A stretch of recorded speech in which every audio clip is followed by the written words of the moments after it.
She unexpectedly lost her clothes passing through the portal, appearing right before the human goddamn alien tech, muttered Arthur Kane as he slammed his fist against the control panel. The interdimensional portal's blue light flickered mockingly. In response, like a dying firefly refusing to give up, the ghost sweat beaded on his forehead, trickling down his temple and disappearing into his neatly trimmed blonde beard. 6 hours of calibration, and the temperamental piece of was still acting up. The Galactic Diplomatic Corps had chosen him their top engineer for this assignment, and failure wasn't an option, not with the Virillian ambassador due to arrive in less than 20 minutes. Arthur ran his callous fingers through his short blonde hair and took a deep breath with his muscular framatensed as he adjusted another setting. His broad shoulders hunched over the alien console. "Come on, you stubborn bastard," he whispered, twisting a dial with a surgical precision. The portal's frame hummed, its energy field fluctuating between stable blue and unstable purple. Arthur checked his watch. 15 minutes remaining. Ambassador Krell was notoriously punctual, and showing up to find a malfunctioning portal would be considered a grave insult by a Virillian standards. Arthur wiped his brow with the back of his hand and continued the delicate calibration process. The portal was housed in a sterile white room deep within Earth's diplomatic reception center, its alien architecture standing in a stark contrast to the human design facility as Earth's newest and most promising technology acquisition. From their alliance with the Velians, the portal represented humanity's first step toward true interstellar travel. Diagnostics complete. Recalibration at 98%. Announced the facility's AI portal stability approaching nominal parameters. About time, Arthur muttered, allowing himself a small smile. He straightened his back, stretching muscular from hours of hunched concentration. His white technician's uniform was damp with sweat clinging to his athletic build. He grabbed a towel from his tool kit and wiped his face, then draped it around his neck. The portal's energy field suddenly stabilized, bathing the room in a serene azure glow. The humming settled into a consistent, reassuring tone. Portal stabilized, ready for transport. The A confirmed. Arthur exhaled in relief, checking his watch again. 9 minutes to spare. He stepped back from the console and stood at attention, preparing to receive the dignified Virillian ambassador in his entourage. The portal's blue light intensified, pulsing with increasing frequency. Arthur frowned. This wasn't the standard activation sequence he'd studied. The energy field began to swirl, creating a vortex effect that hadn't been in any of the technical manuals. Warning: anomalous energy signature detected. The AI announced, its calm voice at odds with the alarming message. What the hell? Arthur stepped forward, reaching for the emergency shutdown.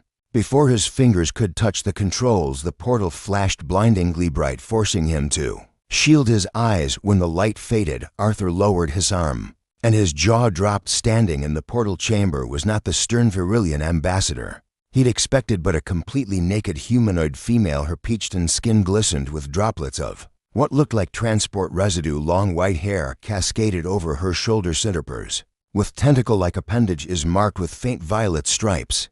Her large blue eyes blinked in confusion as she stared directly at Arthur. Something clearly went wrong, she whispered, her melodic voice tinged with embarrassment as she attempted to cover herself with her hands. Arthur's face flushed crimson. He quickly yanked the towel from around his neck and tossed it to her, turning away to give her privacy. "I wasn't expecting you," he managed to say, his professional demeanor crumbling. The ambassador Thuman wrapped the towel around herself. "Oh no, this is much worse than I thought." Arthur risked a glance back. She had secured the towel around her body, though it barely covered what it needed to hear. Expression had shifted from embarrassment to concern. "I'm Nara," she said, her blue eyes now sharp with focus. "And I believe someone just tried to sabotage your diplomatic summit. I'm a security officer for the Velian Diplomatic Corps," Nara explained, clutching the towel tighter around her body. "I discovered the sabotage minutes before being forcibly sent through." Arthur's professional instincts kicked in. Despite the distracting circumstances, what kind of sabotage are we talking about? The ambassador's portal coordinates were altered, she said, her blue eyes intense with urgency. "If Ambassador Krell attempts transit, he'll be redirected to a pocket dimension, a trap." Arthur checked the portal's status display. "We've got maybe 10 minutes before the scheduled arrival. Can you prove what you're saying?" Nara gestured at herself with a wry smile. "Would I have voluntarily arrived like this if it weren't an emergency?" The conspirators got me accessing their systems. They had no time to detain me properly, so they shoved me through the nearest portal yours after disabling the matter conversion protocols, the ones that generate appropriate clothing during transit. Arthur realized his eyes inadvertently dropping before snapping back to her face, "Sorry, don't be." Nara said with unexpected warmth, "In Villian culture, nudity isn't taboo. Your reaction is refreshingly honest." Arthur felt his face flush again. "We need to get you some proper clothes." And alert security hemmed to a wall panel and retrieved an emergency jumpsuit, handing it to her without looking. "It's not exactly high fashion, but it'll do, thank you," she said, accepting the garment, though I find human modesty customs rather charming. While Niara dressed behind him, Arthur contacted Security. "Kane here. We have a situation with the Virillian delegation, possible sabotage attempt. I need to speak with Commander Harris immediately." "Negative, Kane," came the response. "Commander Harris is escorting the ambassador's advance team from the landing pad at 5 minutes," Arthur muttered. "We need to warn them before they try to send the ambassador through to." Late for conventional warnings, Narasaid now dressed in the oversized jumpsuit. "The conspirators will be monitoring all communications." She approached the portal controls. "With surprising familiarity, I can recalibrate the destination coordinates, but I'll need your help. My specialty is security, not engineering." Arthur joined her at the console. Acutely aware of her proximity, the jumpsuit did little to hide her figure, and a faint, intoxicating scent emanated from her skin, something like cinnamon and ozone. "You know," she said as they worked her fingers dancing across the alien interface. "Under different circumstances, this would be considered quite intimate in my culture." "What working together?" Arthur asked, trying to focus on the calibration sequence. "Sharing knowledge," she clarified, with a small smile. "Virillians consider intellectual exchange more intimate than physical contact." Arthur's hands faltered momentarily. "So we're basically on a first date right now." Her laugh was musical, something like that, though usually preferred dinner first. Their eyes met, and Arthur felt an unexpected connection. Something beyond the crisis at hand, her alien features so similar, yet subtly different from human, held an exotic beauty that captivated him. "Warning. Incoming transit request," announced the AI, breaking the moment there early. Arthur said, turning back to the console, "We need more time." Nara's expression turned serious. "We have veto deny the request if the ambassador comes through now. If we deny it, they'll know something's wrong." Arthur countered, "The conspirators could accelerate their plans." Nara bit her lip, a surprising human gesture. "You're right, we need to stall." She typed rapidly on the console. "I'm sending a calibration error message. Standard procedure requires a 3-minute wait. Before we try." "Smart." Arthur nodded appreciatively. "That buys us time to finish the recalibration." They worked in synchronized harmony, her knowledge of Virillian protocols complementing his technical expertise as they raced against time. Arthur found himself increasingly drawn to her, not just physically, but intellectually. Her quick thinking and calm under pressure impressed him as much as her exotic appearance. "Almost there." Nara said, her shoulder brushing against his as they hunched over the console. "One more sequence." The contact sent an unexpected jolt through Arthur. He glanced at her and found her looking back, her blue eyes reflecting the same surprising attraction. "Is it always this exciting working with human?"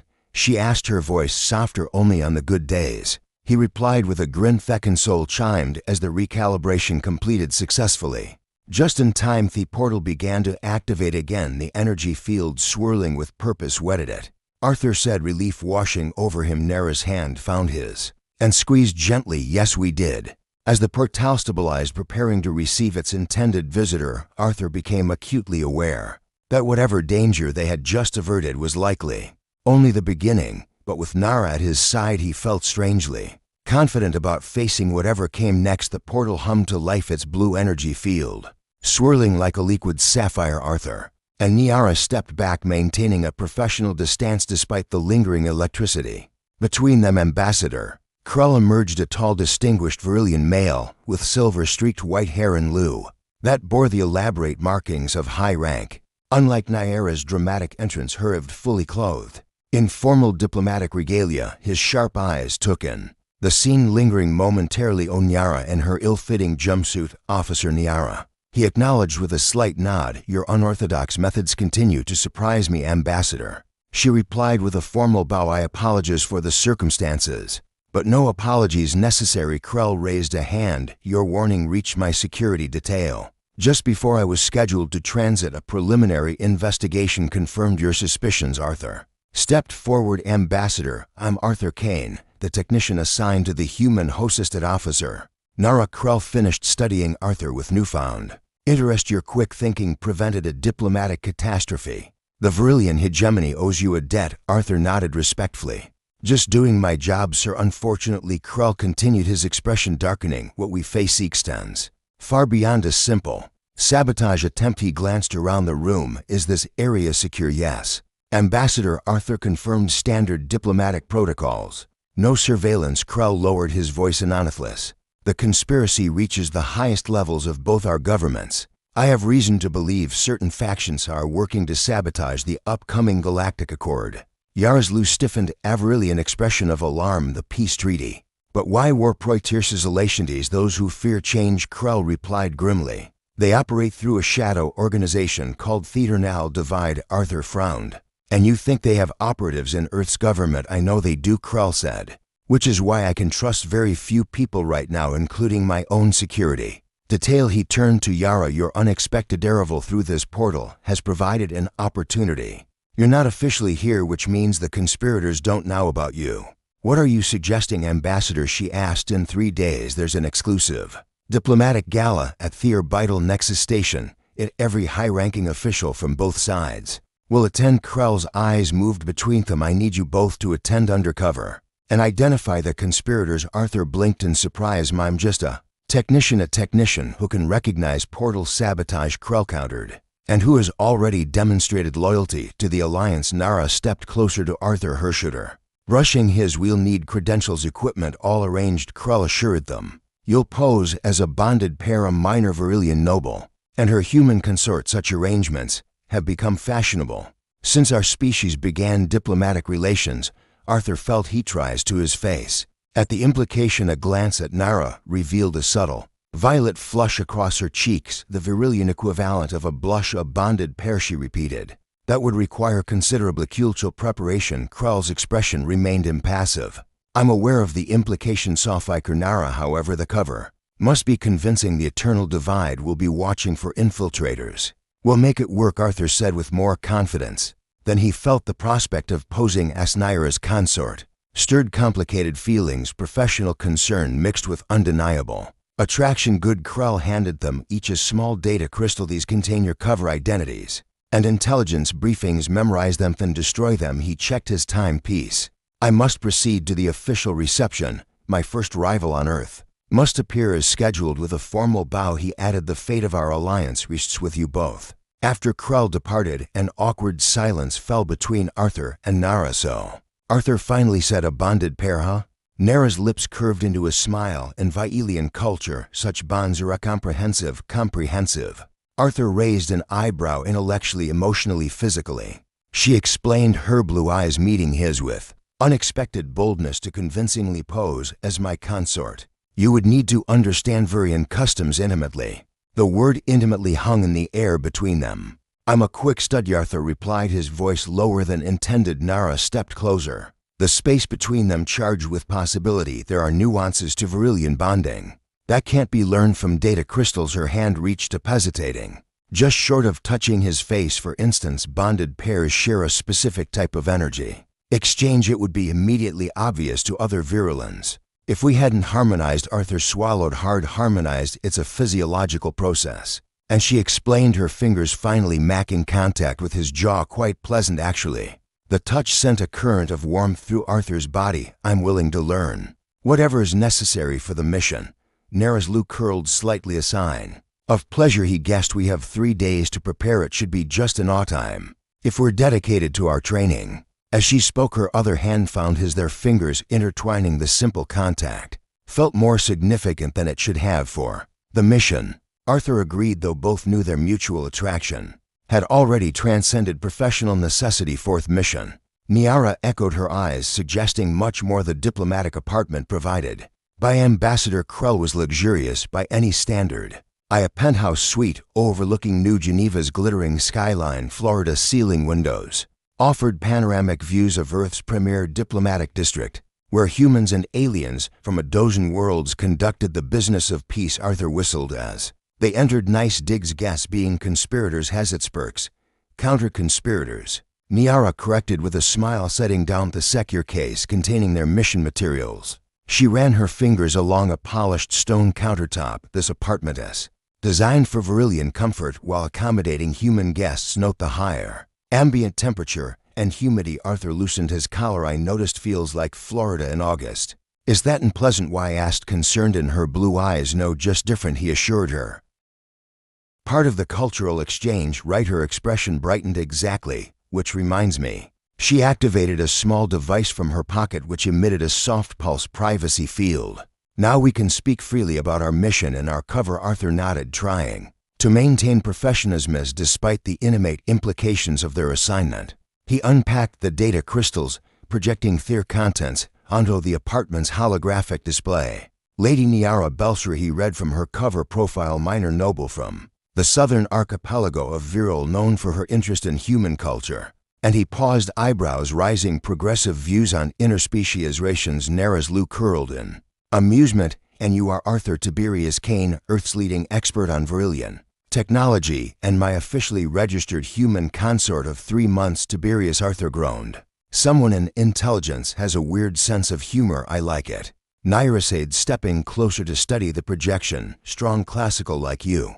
Their shoulders touched as they reviewed the intelligence briefing. Arthur was acutely aware of her warmth, the subtlety of her skin like cinnamon, and something alien yet enticing. According to this, Niara continued, seemingly unaffected by their proximity. Bonded pairs are expected to display certain behaviors. At the gala, physical closeness, synchronized movements, occasional touches. Her fingers brushed his arm. We should practice. Arthur swallowed. Right, for authenticity in Virillian culture, she explained, turning to face him. Fully bonding is more than a social arrangement. There's a physiological component, a harmonization of bioenergetic fields. That sounds scientific. Arthur managed, distracted by how the apartment's amber lighting caught the violet highlights in her white hair. Nara laughed softly. It's skeet intimate. Actually, humans might compare it to. She searched for theward soul bonding, though that's not precisely accurate. She took his hands and hers. May I demonstrate? It won't hurt. Arthur nodded, curiosity mingling with anticipation. Nara guided his hands to her temples, then placed her palms against his. Close your eyes, feel the energy between us. Arthur complied, feeling slightly foolish, until there it was a subtle vibration, a warmth that traveled from her hands into his, spreading up his arms and throughout his body. His breath caught. You feel it? She whispered, not a question. Yes, he breathed. This is the beginning of harmonization, she explained, her voice taking on a husky quality. For a convincing bond, we would need to deepen the connection. Arthur opened his eyes, toughened her much closer, her blue gaze intense. How deep are we talking? Her undulated in a way he was beginning to recognize. As excitement, complete harmonization requires physical union, it leaves a bioelectric signature that other Violians can sense. So to be convincing as a bonded pair, Arthur began, we would need to be intimate. Chefnished. Yes, the air between them seemed to crackle with possibility. Is that something you'd consider? Arthur asked carefully. For the mission. Nara's fingers traced the linea off his jaw. I've been considering it since I first saw you. Arthur Kane Yorkwick, thinking your compassion when I arrived unexpectedly. The mission simply provides a convenient excuse. Her honesty was disarming. Arthur found himself responding in kind. I've never been with a non-human before. And I've never been with a human, she replied, but I find myself intensely curious. Her hands slid to his chest, feeling his heartbeat. Your species fascinates me, so adaptable, so passionate. You approach the universe with such wonder and determination. Now you're just flattering me, Arthur said with a nervous laugh. Not at all. Humans are remarkable. Her eyes showed genuine admiration where Virillians calculate and contemplate. Humans feel and act. It's why our species complement each other so well. Her words sparked something in Arthur, pride in humanity's spirit, yes, but also a depending attraction to this alien woman who saw the best in his kind. There's something else you should know, Nara said, sudden. Laserious Virillian bonding can have consequences. Our species are genetically compatible in ways our scientists never anticipated. Arthur raised an eyebrow. Compatible?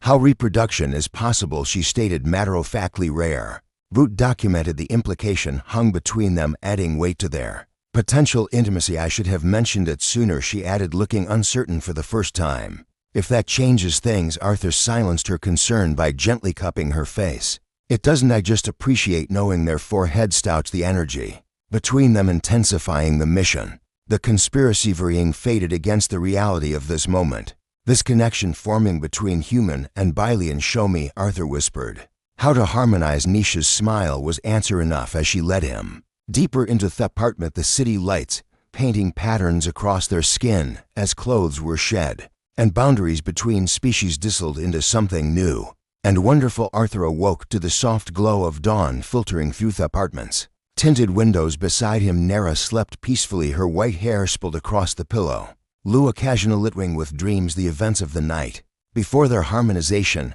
had changed something fundamental between them. Only he could feel it, a subtle resonance, like a tuning fork struck to match his exact frequency.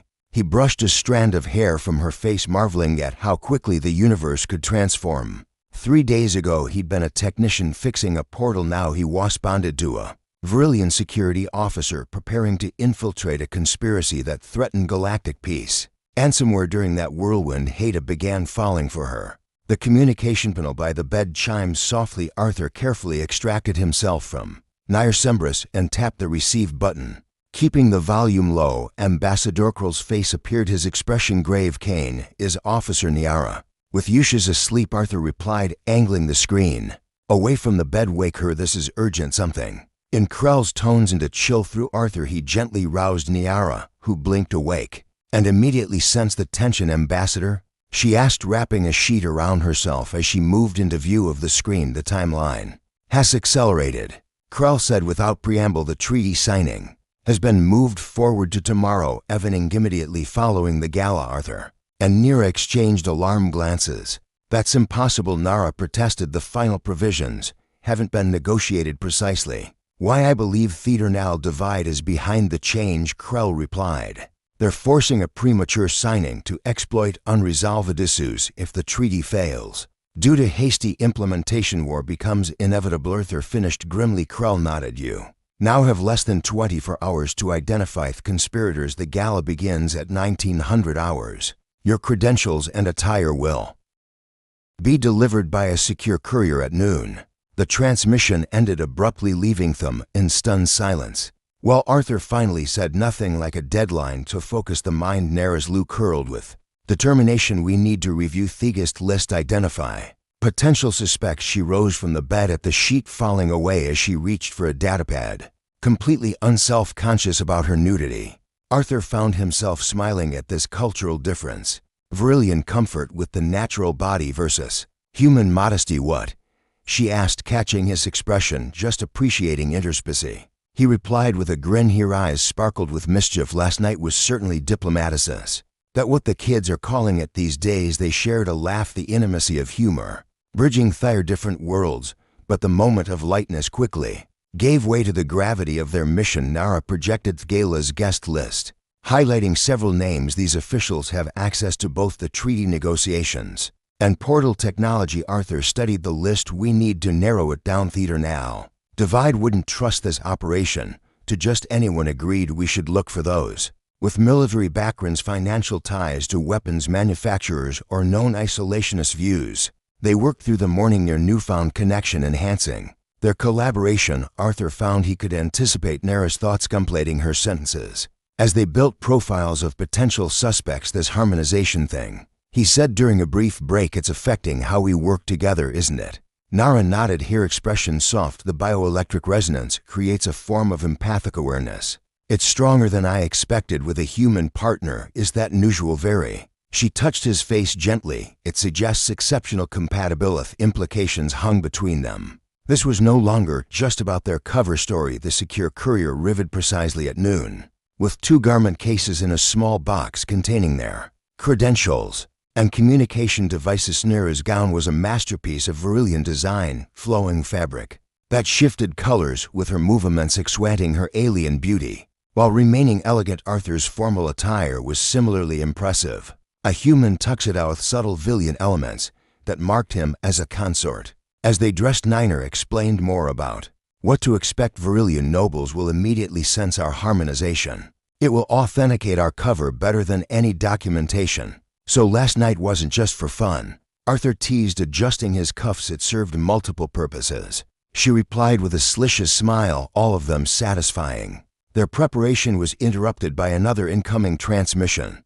This time on a heavily encrypted channel. The message was text and only coordinates, followed by evidence obtained meek before Gala. Trust no one else. It's from one of Krell's deep cover agents, Nara confirmed after analyzing the encryption. The C coordinates are in the diplomatic district near the orbital Nexus Station access terminal. Arthur checked the time. That's cutting it close. The meeting point is just 2 hours before the gala. We don't have a choice, Nara said. If they've identified the conspirators, then we need that information. Arthur nodded. But I didn't like it.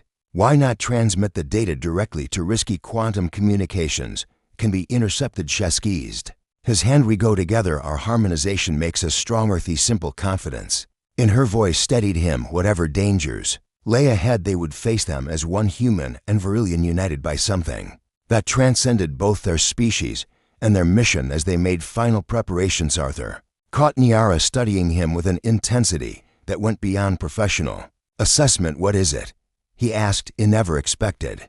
She began, then paused, searching for the right words. Humans have a reputation for adaptability, but you've embraced Virillion ways with remarkable ease. It's impressive. Maybe I just had the right teacher, he replied, drawing her closer. Luke curled with pleasure as she leaned into his embrace. We have a few hours before we need to leave, she murmured against his ear. Perhaps we should strengthen our harmonization further. For the mission, of course. Arthur laughed softly. For the mission, absolutely.